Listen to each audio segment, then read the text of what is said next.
मुलांनो, आज आपण मराठी सुलभ भारती पुस्तकातील सुगरणीचे घरटे हा पाठ बघणार आहोत.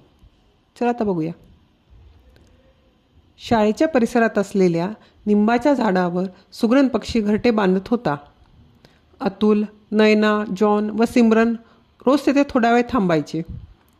सुगरण पक्षी कसे घरटे बांधतो याचे निरीक्षण करायचे.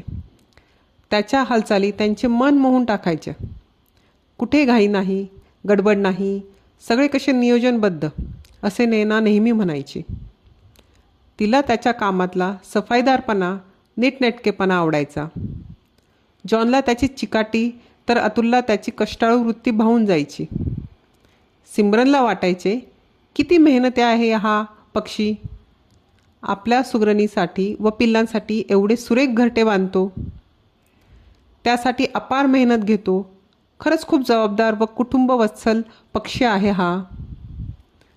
मुले घरटे पाहत असताना गुरुजी तेथे आले. गुरुजींनी मुलांना विचारले, काय रे मुलांनो, काय पाहत आहात? मुलांनी घरट्याकडे बोट दाखवले अन म्हणाले, गुरुजी पहा ना, सुगरण पक्ष्याने किती छान घरटे बांधले आहे. गुरुजींनी घरट्याकडे पाहिले. ते मुलांना म्हणाले, मुलांनो, सुगरण पक्षी नीटनेटके आणि मजबूत घरटे बांधतो. गवताच्या बारीक पण चिवट काड्या गोळा करतो आणि आपल्या चोचीने सुबक व भारी घरटे विणतो. नक्षीदार बीन पाहूनच या पक्षाला सुगरण असे म्हणतात. अशी सुबक आकाराची सुरेख घरटी तो बांधत असतो.